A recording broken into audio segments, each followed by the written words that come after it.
when you're not pushing the blame and you're not saying, this person did this, it's like you're just happier. Mhm. And then, like I said before about the last thing, like you get a way better learning experience. You're going Yeah. to grow 10 times faster as a leader and 10 Mhm. times faster as a person when you're forcing yourself to say, why did this go wrong? What Mhm. could I have done about it? Yeah. Like, what can I do to prevent this from happening again? And dude, one quote that pops up in my mind, I love it, is in those circumstances, what's going through my mind is more like, hey, this happened for me, not to me. Mm, This happened for me, not to me.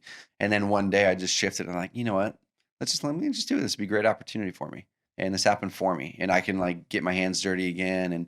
And I grew up on physical labor, man. So I enjoyed it. I honestly enjoyed sweeping up the stuff. I was meditative.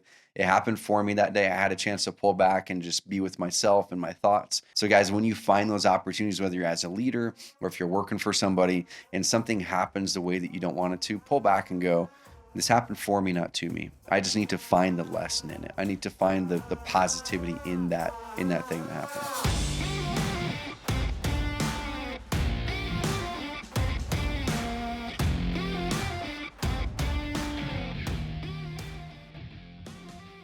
What's up, y'all? I got Brady here joining me on the Caracast, and we're coming in on YouTube as well. So if you're just listening to the audio version, go to YouTube and check it out. yeah. How's it going, everybody? What's up, Dude, I'm, friends? I'm pumped to be back here in the studio with you because I know we always get really, really good feedback on our studio podcast, first of all. For those of you guys who have been listening to the Caracast for a while, we kind of have a few different methods, and I think there's a lesson in that too. But we've got the Trevor Truck Talks, which are me on my cell phone driving to and from my house. Usually, got about a 15-minute drive home, and those are kind of out of my noggin, just like what I'm going through right then that I want to share. We've got the interviews with customers or influencers, which we got some amazing ones coming out in 2020, and then we have these ones with Brady, where we get to dive deeper into. Just into topics, and it's usually more around the personal growth side of things. It's usually around how do you optimize yourself better? How do you optimize yourself to grow a better business, to be a better entrepreneur, to be a better husband, father, son, wife, daughter, all that stuff. How do you shift that mindset to be better hmm you? So we've got another episode for you on that. So Brady, what are we going to talk about today? Dude, so we wrapped up the mindset series. It's been awesome. And the whole idea around the mindset series was to kind of reveal some of the biggest shifts you've had to make, as the company has grown. And so it's been an awesome series. And we're recording this before the epic planning call. This is actually coming out after the epic planning call. So it's kind of a precursor. But, anyways, what I kind of want to do today is break down some of the shifts you had to make from let's go all the way back to like just before Carrot. Mm, We've talked about this recently, how didn't really intend on starting a business, didn't plan on having a big team. And mm-hmm. here we are, big Yep. old team. We're having a blast. Yeah, that's kind of what I want to tackle today. Cool. Yeah. I love it. And to give context, guys, so like Brady said, by the time you listen to this, the epic planning call for the year will have already been done. I do them every year. It's usually between Christmas and New Year's. And I dive in and kind of share my biggest learning lessons for the year personally and professionally. I share with you any new processes or frameworks that I've adopted that are working really well. That we're doing as a company or personally to help better plan for the next year and have better accountability. hmm And so go get the replay of that. It's just carrot.com/epic, carrot.com/epic. You can go to that page and it will forward you to the replay and you'll still be able to get all the downloads. So I don't want you guys to miss that because it's gonna be an amazing value. And then if you have not had a chance to leading up to this episode, the past 2 months, I think it is almost, Yeah. we've been going through and doing a mindset/planning series where the episode at the back half of the week has been me on my cell phone sharing exactly what we're doing as a company and personally to prepare for the next year. Every week I go through a different topic and it's really broken down well. So go check out the rest of that series if you guys have not. So Yeah. now, like Brady said, we're going to dive into taking it all the way back. How have I built Carrot? What shifts have I had to make in order to do that? And to build a company that really has a purpose. And I'm not a guy who is a guy who's going to share numbers for the point of for bragging, but I'm crazy pumped about this plaque that we got a couple weeks ago, Mm. the philanthropy one. Yes. And so we got this plaque a couple weeks ago. We're recognized by the Portland Business Journal here in Oregon. It's one of the biggest business publications, if not the biggest in Oregon, as the 8th most philanthropic small business in the state of Oregon. Now, guys, that's out of like 100,000 small businesses or something. I don't know. There's a lot. Yeah. There's a It's not lot. 12. So we're the eighth most philanthropic. And the reason I bring that up is because that's not how the business started. Okay. Mm. And I think at the back end of things, all of us want to make sure that our businesses have purpose. All of us want to make sure that our businesses make some sort of impact. And we'll talk about how I shifted throughout the years to be able to build a business that does have such a big impact because it didn't start that way for Yeah. sure. Awesome, man. We'll dive in, and to give you all some more context, the reason why I want to ask these questions is I know you might be listening to this and thinking like, oh, that's kind of cool. We'll hear how he grew Carrot, but I don't want to grow a software company. Hmm. Like I don't want a big old team. But that doesn't matter because these mindset shifts will still apply to you where you're at, whether you think you're going to be a solo operator forever or whether you do want to build a team of a couple people. So Hmm. encourage you, listen in. Cool. So dude, let's go back to before Carrot started, when you had the idea, you wanted to get the proof of concept, you were going to Upwork or somewhere to find out, I need somebody to build this thing. I Hmm. need to get the proof of concept. Um, from that, correct me if I'm wrong. At that time, you were still in the mindset of I don't want a team, right? It's like it's just me and maybe a couple people, and I can do this. I don't want a bunch of people to manage. Yeah, dude. And there's we have another podcast. I think it's called like the eight life success steps or something like that. Yeah, I can yeah, never remember the name of it, but I think that one's gonna be really good with this one because that's almost like the prequel to this one, yeah. because that takes us up to I think that was recorded in like 2017. And so all of my lessons since then have not been documented into one spot. And Right. so make sure we'll link it up in the show notes. That one takes me all the way from graduating college through to starting Carrot in the first couple of years of Carrot. The 8 lessons and eight decisions that I had to make. The 8 things that I had to make along with the mindset shifts that got me and us where we are today.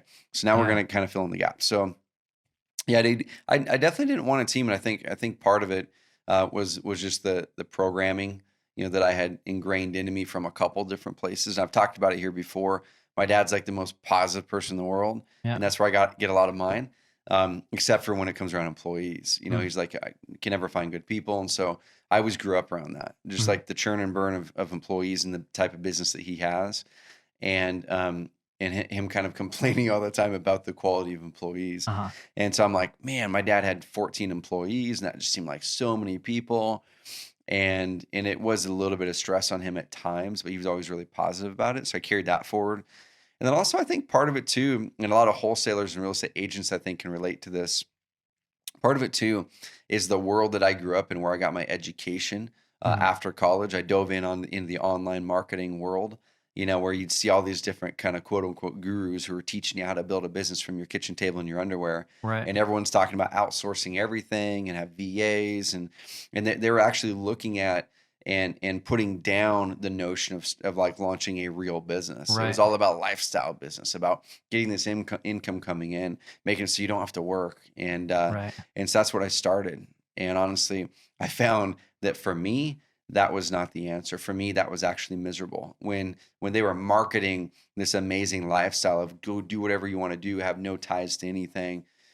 And we'll dive into why I think that's a flawed model for most, not for all, but for Mhm. most. I think it's a great model at times during your life, but I don't think it's a great model for the long term Right. happiness and fulfillment. And then also, if you're a wholesaler or a flipper or agent, you probably Mhm. hear a lot of that too. Hey, come be your own boss, and you get to make your own hours, and you get the freedom and flexibility to go do what you want to do, and da da da Right. da. Until you start to do enough business to where you're actually making any real money, to where then you're just burnt out because you're working 40, 50, 60, 70 hours a week. Right. And then you're like, maybe wholesaling is not for me. Maybe being an agent's not for me because it's too much work. Mhm. And that right there, and we can go into this, but I had my own moment there with Carrot. And then I had to make the shift. Mhm. And we can dive into that when you're ready. So that's what I want to know is when was that shift or what caused you to go from like, I don't want a team, I kind of want to be out on my own to like, I need a team. I can see Hmm. myself leading a team. Like I want to lead people. I Mm, need to be around people. What caused that? yeah. Was it sudden? I mean, or was it a gradual kind of? I think it was like a few different little shifts that happened. So after my previous companies, and Mhm. I've told this story before, that Carrot guys was actually like it was the last thing that I was gonna cut, like the precursor to Carrot before Carrot was Carrot. I had a publishing company before, and I helped a lot of real estate investors and some agents too drive a lot of leads online, and also learn how to raise private money and stuff like that, where I would find amazing investors who were doing great stuff and just go, hey, everybody, here's how to do it with these other people, teaching it. And then I would also drive leads for that Mm. business and for clients, including a lot of investors. And so you guys will hear this in the eight success steps podcast, where I went through a phase where I was just not happy, where I wasn't having fun in my work anymore. I was doing a lot of work that was draining my energy. I didn't have a clear vision or clear runway for where I could go with that business anymore. And I think as soon as you guys start to get in a funk, that's one of the main things I would look at, is you probably mentally don't have a runway that you're Mhm. going down towards something exciting. And that's what's going to drive you into the ground. So that was me in 2011, 12. And I was started to trim stuff off after I read the book, The Pumpkin Plan, which this is one of the things I talk about in the eight success steps, is start to trim things down to just the essential, Mm. focus on one thing. And I had this side project with like 100 websites on it. They're on this hosting account. These investors were coming to me saying, "Man, is there a good like real estate investor website platform?" Like, oh man, they're all really bad. They don't focus on performance. They don't focus on results. Right. And so I had a WordPress guy that I knew. I said, "Hey, can you make me a template based off of this other stuff I'm doing over here? Just like do it like this, and I'll give it to people." And I did, and then no one would do anything with it because they're like, Yeah. where do I put it? How do I take these WordPress files and put them somewhere? So I'm like, oh man, well, I want to help you. So like, I have a reseller account in my hosting thing. Like, just I'll put them on there for you. Then you just pay me like $10 a month. Uh-huh. And then I became their support all of a sudden. And half of them stopped paying the money, and I didn't go chase it because I was doing other stuff. It was this like side project that was more as a favor, not to make money. And then as I trimmed everything down and I really needed to refocus on what was next, and I created those non-negotiables I've talked about, Right. then I'm like, what's the last thing? And I had parted ways with my two tech company investments, uh, and those just didn't work out at the time. One of them's blowing up now 7 years later, which is funny. The other one went out of business. And this is the last thing. It's like, I've got my consulting business. I have a couple rental properties, but they don't make me any money. It's just like Right. all that money goes back in the rental property bank account. And then I have these 100 websites sitting here, Mhm. and I was going to cut them, and I was going to do something else. So it's a story for another podcast why I didn't cut them. But then out of that, I saw an opportunity and we launched Carrot. So Mhm. the reason that's relevant is when I decided to launch Carrot, I just went out to a WordPress guy. I was still in the same mindset. I just want to outsource stuff. Right. I don't want a business partner. The last ones worked but didn't work, kind of thing. And I just want to try to give this a go Right. myself. And I'm gonna build a lifestyle business. That was like whole 100% what I was gonna do, because I got a glimpse of the software stuff, the recurring, consistent revenue, and that's something I talk about a lot to everyone on the podcast. Is building something that's evergreen, building something that can build momentum, that's consistent, that's Right. predictable, not boom and bust. And I saw that in rental properties, and I saw that in software. Mm. And so that's when I'm like, cool, I'm just going to build a business that's going to bring in 10 or 20 grand a month. I'll make it a lifestyle company. And that was that. Did you start surpassing that 10 to 20 grand a month?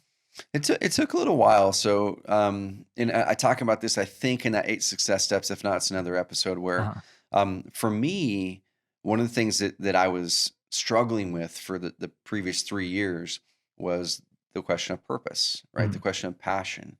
And I was at Gary Vee's very first ever paid speaking gig. And after that paid speaking gig, this is in 2008 in Orlando, like the first one that anyone ever paid Gary Vee to come at. I was there, and we got to talk for like 45 minutes afterwards. And it was before Crush It came out, before he was still the wine guy at that time. Right. And so we got to talk about passion. He's talking up there up front saying, man, if you like purple beanie babies, then like, just start going online blogging about purple Right. beanie babies. And if you're the best purple beanie baby guy in the world, then you'll make some money doing it. Right. And so I was in that mindset previous to starting the company. I'm like, man, I've got to find something that I'm just like passionate about. I love golf. I'm going to become a golf blogger. Like literally, I came out of that event and I talked to Gary. I'm like, dude, I'm going all in. I'm going to be a golf blogger. Where I loved golf and I love traveling. Like, cool, let me do both of them. And so I kept on beating my head against the wall the next 2 or 3 years after that, because I didn't have a business that was my passion. And so as I led into kind of having a blank slate, honestly, I had a chance to go, man, let me just start over and let me just like create what I want to create. And let me write down those 5 non-negotiables. And now I get a chance to just do what I want to do. And so I eliminated that pressure of, you know what, one Mm. of the things holding me back is this like feeling of inadequacy, Mhm. feeling of this empty spot that I don't know what my purpose is. Mm. And so I said, I'm going to make it to where this year, this first year of giving Carrot a go before it was called Carrot, Yeah. I'm just going to remove the pressure of having purpose. My only purpose is to be the best that I can possibly be as a person, Yeah. as a husband, father, entrepreneur. And I can only do that if I focus on fewer things. I'm going to focus on one business, and I'll give Right. this a year. And if it Mm. looks like there's promise this year, and I'm not going to give up at 6 months, I'm not going to give up at 8 months, I'm not going to give up at 11, I'm going to give myself a full year. The same thing I did after college when I gave myself a full year to try to make it as an entrepreneur, right? Right. And that's a mistake a lot of people make is they go, I'm going to try this. And they get discouraged by 2 months, after 2 months or 6 months or 9 months. I give myself a full year. And so I go, okay, if I want to continue to do this after a year, then I'll do it for another year. Mhm. And so at that point, it was still a lifestyle business, but it was starting to get some traction, maybe making $5, 6, $7,000 a month.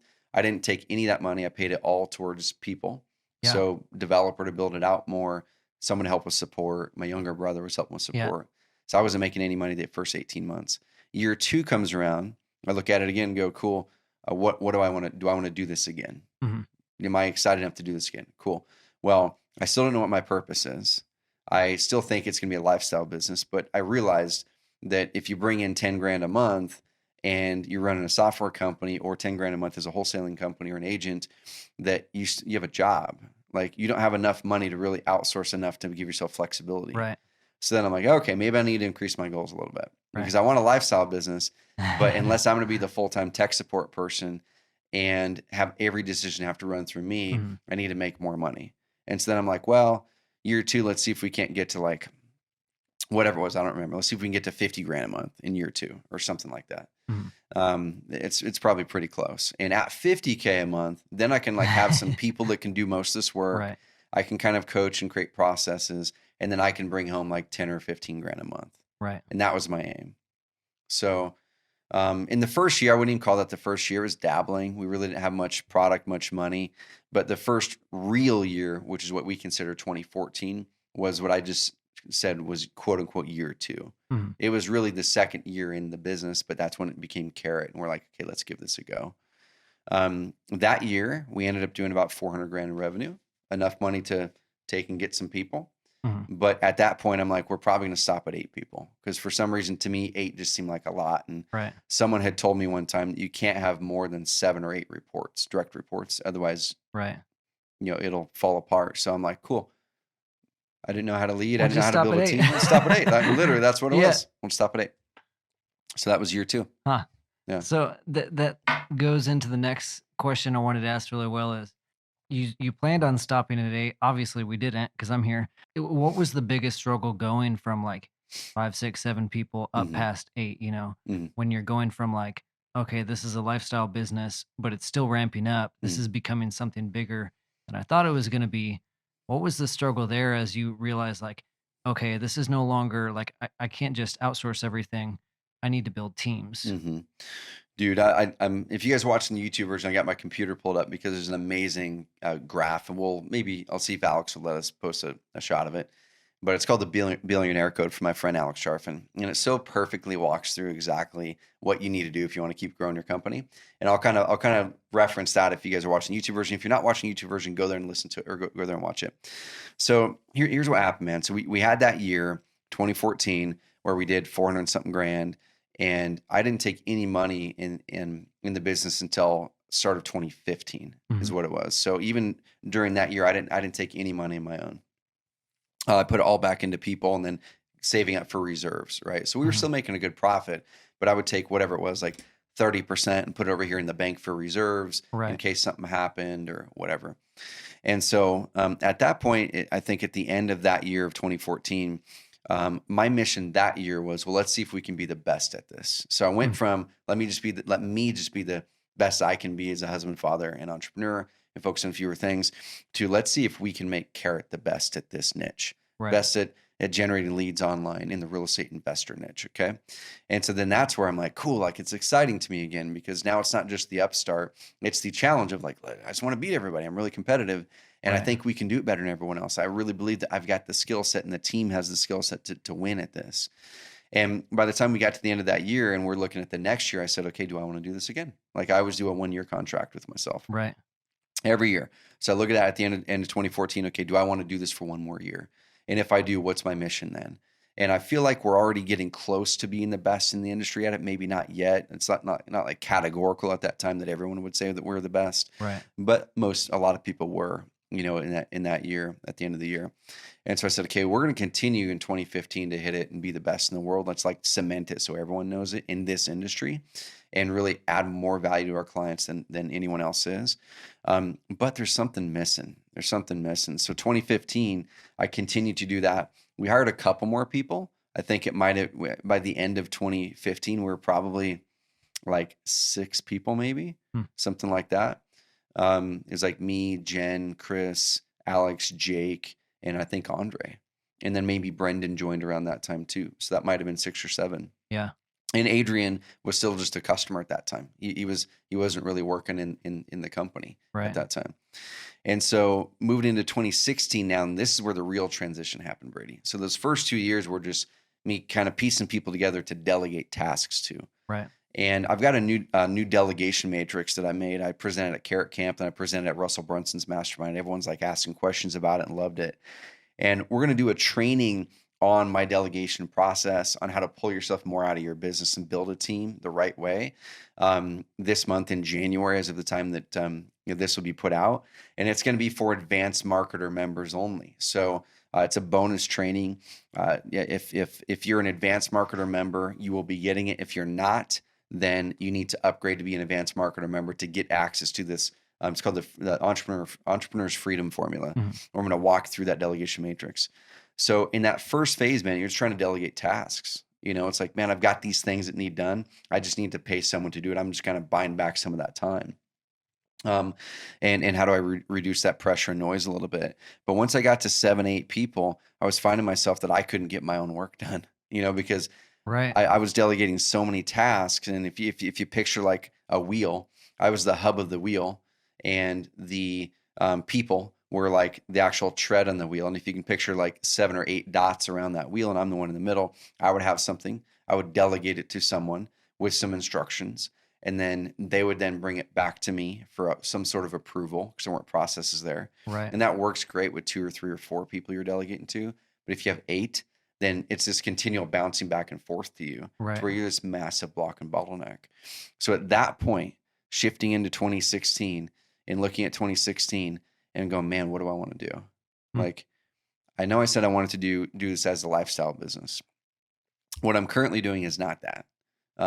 It could be, but what it would require for it to be a lifestyle business is either just me and a couple of VAs, and this business model isn't that. If I actually want to deliver an amazing product for our customers, like I could Mhm. downgrade our product, I could downgrade the customer experience, I could do all those, but that didn't feel good to me. I don't want to do that. I wasn't Right. passionate about that.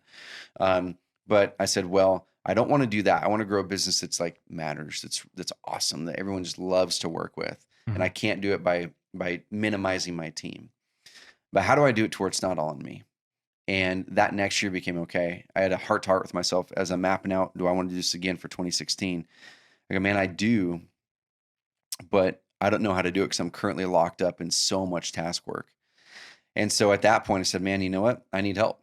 And I really did get further committed to going, that now we need a mission. Now we need Mhm. like a real mission and real purpose so we can march forward. That's when the Add Humanity thing came up. Mm. That's when I started to look at the impact we could have here locally. That's when I'm like, man, I just think I need to be a better leader. I think I could be excited to learn leadership. And I brought in a coach Mm. in 2016, a leadership coach. He came in every Tuesday. And it was that year, man, where I'm like, you know what?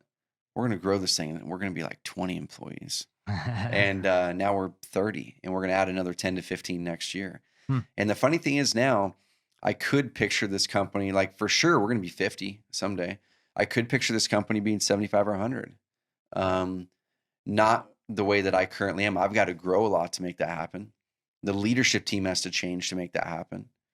The structure of the company has to change to make that happen. But that was the first mindset shift there, man, was I had to move my mission from being me focused to being others Hmm. focused.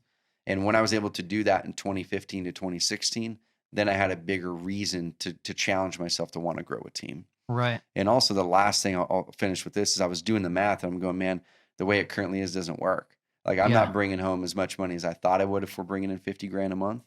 And you guys to think like, oh, 50K a month, he's getting rich. I wasn't. I was Uh-huh. making like literally $4,000 a month that I was paying myself, Yeah. and the rest was going to the bank or team. So I wasn't getting rich at all. Right. And I'm like, what do I really want to build here? I said in my non-negotiables a few years ago, I want to build an asset, build something that truly matters, work within my unique abilities. The only way I can work within my unique abilities and actually use the energy audit to Mhm. remove things that detract my energy is with people and process. Mhm. And so at that point, I'm like, all right, I'm going all in on this thing. I'm Yeah. going to strive towards working more in my unique abilities. I'm going to remove myself from as many things as I can that detract my energy. I'm going to use this money that we have to put in people, and I'm just going to then enjoy coaching people more. And I need to learn how to do that. Dude, that's awesome. And I kind of wonder as you're saying that, like, I mean, I don't know how we would know, but I wonder if some of that stuff would have even happened had you not taken the pressure off of finding your purpose. Mm, You took the pressure off of your purpose and you're like, we're just going to do this. yeah. And then in the process of that, you found your purpose of like, we're going to be the absolute best. Like, don't do it unless you're going to be the absolute best at it. Hmm. And then because there wasn't that pressure on it, kind of shifted from like, I'm going to start pouring into people Hmm. and I'm going to become a leader. And Yeah. then you found new purpose in that.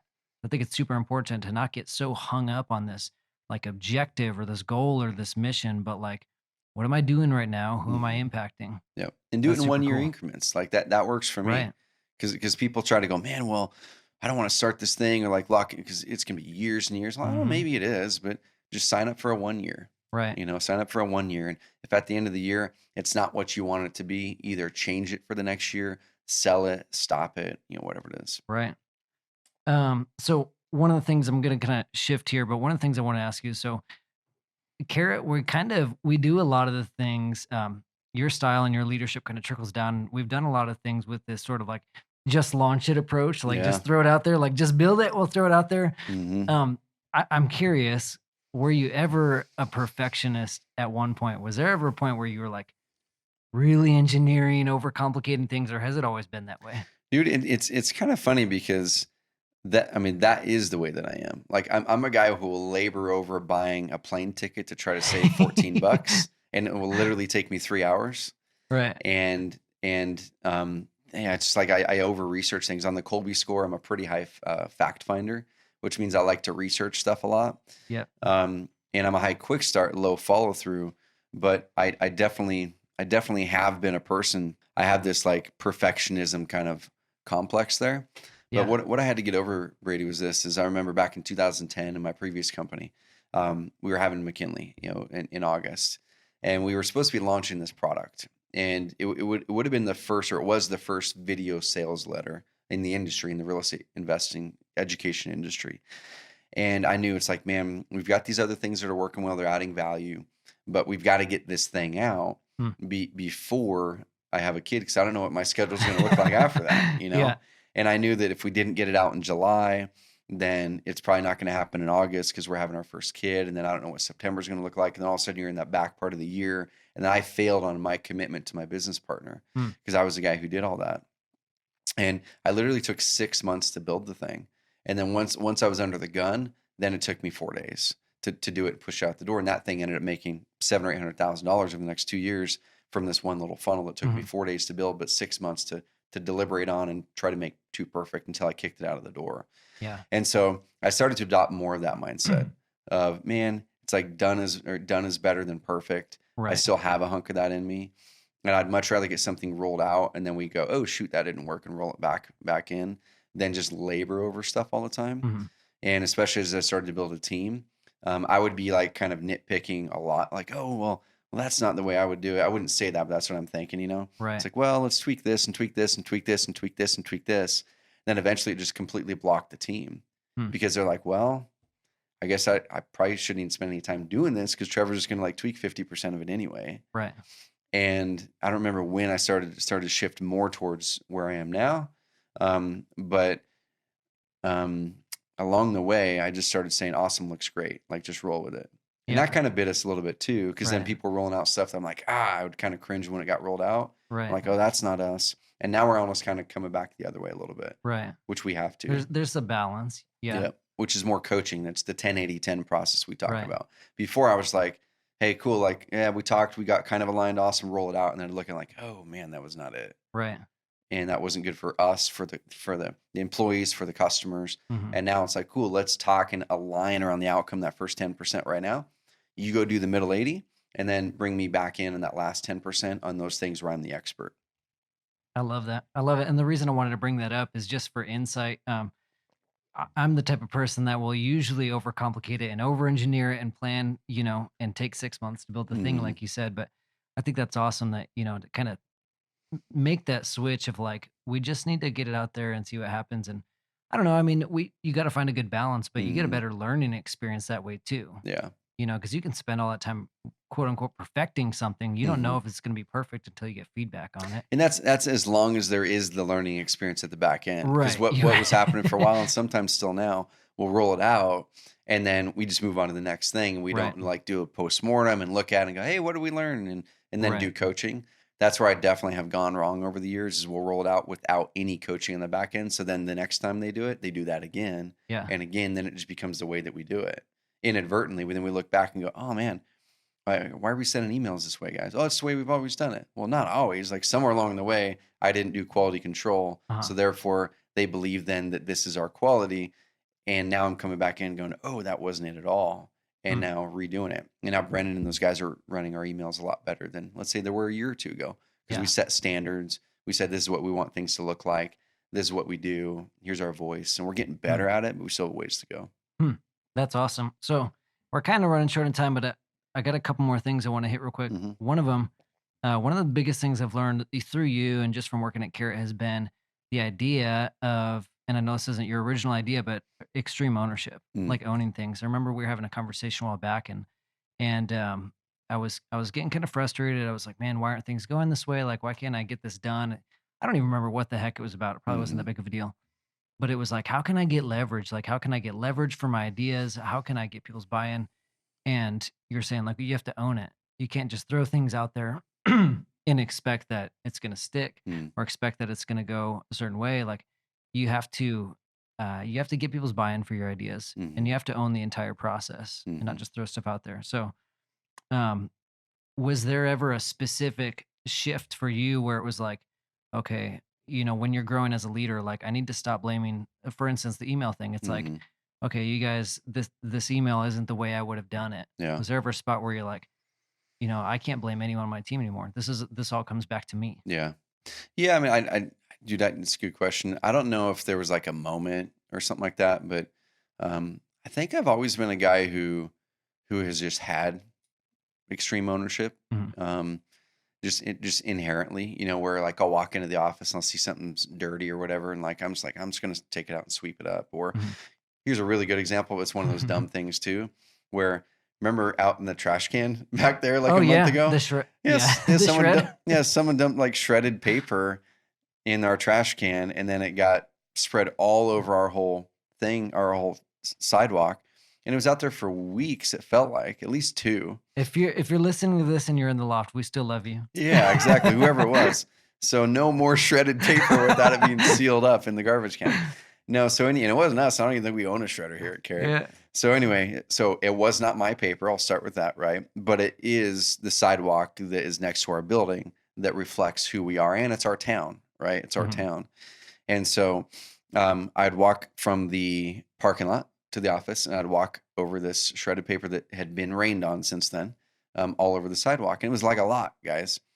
And I did it for a week, and I'm just like waiting for somebody else to take care of it. And I'm like, this is crazy. I was gonna send an email to the people in the loft. I'm like, right. nah. I came in early. I went and found a broom here somewhere. I swept it all up. Some people walked by me out there and like, oh, thanks for doing this. I've been walking by it every day. And I'm like, hey, no problem. I fully owned it. Like I wasn't like, oh man, I gotta sweep up someone else's crap. I was Right. actually jolly while I was doing it. I'm like, Mhm. hey, okay, it's mine to own. I'm gonna own this thing and sweep it up. And we Yeah. cleaned it up. But the same thing happens in those examples, like you said there, where um, if there's a result that happens in your business, it is easy to want to point the finger at someone, and I have been guilty of that for sure at times. But I think the last year or two, I've been a lot stronger with pulling back and going, well, ultimately, that's me because I haven't outlined good, clear guidelines that they can follow. Mhm. Or ultimately, that's my fault because I didn't put the right person in the right spot. Or it's my fault because we didn't give our leadership team good training that person left. I couldn't say, hey, because you were a bad leader, that person left and you suck. I go, well, I mean, yeah, you weren't being a great leader there, but Mhm. ultimately it's my problem and my fault because I didn't train you how to be one. Mm. And so I think that's where I'd love to see a lot more leaders step up and do that. And I want to challenge myself to do it more too, because I do catch myself sometimes going, oh man, well, it's this person's fault because they did that. I'm like, well, really, I didn't do my job to go talk with them about it, to see their way of thinking and how they process that decision, and Mhm. then give them some coaching so then they can fix it moving forward. And Right. that's on me. That's awesome, man. I think the biggest things I see from it is, you know, you're a lot less stressed. Like I know I'm a Mhm. lot less stressed, and I'm a way happier guy. Like you said, you're jolly when you're picking up the shred on the Yeah. sidewalk. It's like when you're not pushing the blame, and you're not saying, this person did this. It's like you're just happier. Hmm. And then, like I said before about the last thing, like you get a way better learning experience. You're gonna Yeah. grow 10 times faster as a leader and 10 Mm-hmm. times faster as a person when you're forcing yourself to say, why did this go wrong? What could I have done about it? Like, Yeah. what can I do to prevent this from happening again? And dude, one quote that pops up in my mind, I love it, is in those circumstances, what's going through my mind is more like, hey, this happened for me, not to me. Mm, This happened for me, not to me. So in that shredded paper on the sidewalk thing, originally the first week, I'm like, this sucks. Who did this? And I was in the this happened to me mindset. And then one day I just shifted and I'm like, you know what? Let me just do this. It'd be a great opportunity for me. right. And this happened for me, and I can like get my hands dirty again. And I grew up on physical labor, man. So I enjoyed it. I honestly enjoyed sweeping up the stuff. I was meditative. It happened for me that day. I had a chance to pull back and just be with myself and my thoughts. And I Right. processed some good thoughts in that 15 or 20 minutes it took me to do it. So, guys, when you find those opportunities, whether you're as a leader or if you're working for somebody and something happens the way that you don't want it to, pull back and go, this happened for me, not to me. I just need to find the lesson in it. I need to find the positivity in that thing that happened. Hmm. Sweet, man. Yeah. Well, that's awesome. We'll kind of wrap it up here. My last question for you. So we focused a lot on this episode, the beginnings of Carrot, like growing a team. Dude, what's been like I know it's been a hard year. What's been the hardest thing this year? Like what makes this year so different from the Mhm. past 5, 6 years, whatever, starting Carrot? Dude, this year what's different, and I'll kind of refer back to the billionaire code thing here. If you guys are watching this, I got my laptop up. But on the billionaire code, and like so, we'll put it up in the show notes. We'll show a picture or something like that. We'll link up Alex Sharfin's website. But it basically walks through from starting a company up to $100 million plus. And at the starting level, $0 to $40,000 in revenue is what he calls the seeker. At the top level, $100 million plus in revenue is what he calls the entrepreneur. At that point, the entrepreneur is not running the business. They're not in the business. They are invested in the business. They guide the people who lead it, but they're not working the day to day. Hmm. And that's where I think a lot of people want to get, but we call ourselves entrepreneurs, but we're really glorified workers. Yeah. And so it goes seeker, starter, promoter, builder, operator, leader, owner, investor, entrepreneur. At the seeker level, 0 to 40,000. It's you just trying to figure out those basic habits. Like, what are the basic habits to get some money coming in? Understand who I'm actually serving, who's the market, what's the product I'm going to be selling, Right. right? And then up to starter, that's 40 to 100K in revenue. You're still part time. In the seeker, you're dabbling. You're just kind of doing a little bit of things part time, like in off hours. But starter, you actually are part time, probably like 15 to 20 hours a week, Hmm. and that's 40 to 100K in revenue. And then you're at that phase. He says the question that's going through your mind is like, what's wrong with me? Man, what's wrong with me? I just feel like I can't crack through the ceiling, this 100K ceiling. It just feels like I can't get away from my job. I'm taking the wrong steps. It doesn't feel like it's moving fast enough, like all these questions. Right. And with that, you need to find out your market and your avatar clarity, like who are the exact people I'm trying to serve. And then you need to learn how to create and monetize value. How do I close those deals better? How do I actually sell? Okay. And then once you get past starter, you're in the $100,000 to $300,000 range. Then you're full time. You're full time in that business, or you should be. You're in what he calls the promoter phase. You're full time, and now the question is, cool. I'm starting to make some money here. It's coming in. This is where I was in that second year in business, where we were doing, like I said, we went from doing about 10K a month to 50K a month. That second full year, Mhm. it was then how do I get ahead? I'm doing this full time, but how do I get ahead? Because I feel like I'm kind of doing some things, walking in mud a little bit, but Right. the business isn't making enough money to where I can truly have a team that then makes it to where it is easier on me. And in that phase, you need to focus on lead generation, like consistent leverage lead Mm. generation and how to convert quickly. Now I'm going to start to move up here a little bit, okay? Because builders 300 to 1 million, to crack over that million, guys, you're going to work overtime. Like in that phase, 2016 is when we went from 400,000 to 1.2 million in that one Mm. year time span. And dude, I was working overtime. That's when early 2016. I've told the story before where I was driving over to my parents' house with my family in the car, Yeah. middle of the day, and I was on just a bender of writing articles where I'd always stay up really late doing work after I put the kids to bed. And my wife would hang out for like an hour, and I was always thinking I was just impacting myself by getting 3-4 hours of sleep a night. And that was 3 in the morning night, writing articles, putting them out there, working overtime at that phase, getting to that $1 million a year mark, and fell asleep at the wheel with my family in the car. Went over, woke up just in time to not go over a ravine, hit a guardrail, and I got out and didn't drive on a family trip for months after that. But at that time, I'm like, man, I need to change this. I need to not be working overtime anymore. Yeah. And there, you need to learn how to get further ahead. And then it goes into operator 1 to 3 million. You need to delegate time now. Okay, before you're delegating tasks, you're working overtime. Let me get tasks out. Now I need to delegate time. Now it's how does my team get me ahead? Mm. And that's when it was the 8 to 12 person mark at that point. Right. Is when we were a little over a million, 8 to 12 person mark, delegating time, getting people there and building and scaling stuff.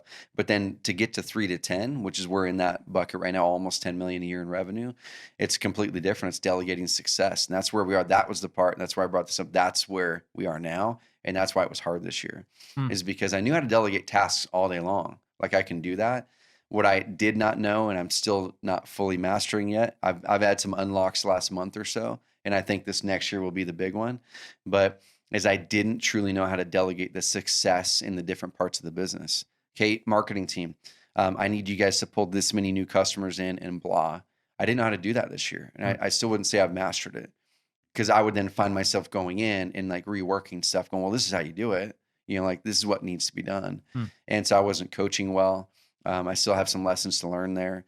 And I'm just making that transition now of fully delegating success to the leadership team so I can then pull back and have more autonomy of time. Mm. And so we're right on the tip of that, guys. Like we're like next year we'll hit the $10 million a year number. We should, and that's only going to happen with a leadership team that has accountability, that has the leeway, that has the budgets, that has the ability to actually go out there and deliver the success without me micromanaging them. And that's where we have to look at the leadership team and go, man, are the right people on board? Is it the right people in the right spots? Because if I'm delegating success to them and they're not equipped to be able to deliver the result we need, I Mm. need to get someone else in there. Mm. And so that's why it was tough, man. It was tough, but it was like the best year in business that I've Right. ever had, revenue wise, but also just I feel I grew the most this year. Right. I had the most fun this year. It was just hard, Yeah. because it's stuff that I couldn't just go in with my skill set and go, I know how to split test. I'll do this stuff. Right. It was like, damn, why didn't that work? Wow, how did I not lead that well? Geez, I should have approached this conversation with that employee or with that team lead differently. Hmm. Man, I might have made a wrong hire here. Shoot, I've never hired a product manager and paid them whatever they're getting paid. How do I do that? Yeah. And so it was all these really high level things I'd never gone through before. Mm. So learning to delegate success, learning how to delegate thoughts, success, so you can set people up to succeed. Yep. Not just Mm. tasks at this point. Your leaders need to delegate Right. tasks. You need to delegate the success in your business units. And that's where we're at right now. That's awesome, man. And you're Yeah. not just saying like, okay, you got freedom. I trust you. Like you got Mhm. this, because that's not serving them Well, well that's what I either. did. That's what I did this year, and it didn't work. Right. It, So we learn from it. yeah, Yeah. it didn't work. So I'll tell you what we're shifting. Then I got to bounce actually to our end of the year planning call, where I've actually delegated the success of that to Alex. Alex, he got promoted to director of operations last week. We haven't announced it to the whole team yet. We'll do it around the start of the year, but he's now coming in and leading all of our planning sessions because I was realizing like, man, I'm not the guy for that. I'm not doing well with it. Yeah. He's leading all the company calls now, or all the team calls. And there's a real reason for that because I need him to do that because he's going to be better at it than I am. Mhm. And so then I can go over and coach the rest of the team and also take a load off of me so people don't think it's the Trevor show. If Trevor's gone, man, we don't know how to run planning calls now. It's like, no, you guys do because you guys run it by yourself anyway. I'm just a participant now. Hmm. That's awesome. Yeah, Cool. it's fun. That's awesome, guys. So yeah, don't forget to go to carrot.com/epic. Catch the replay of Trevor's epic planning call. It's awesome.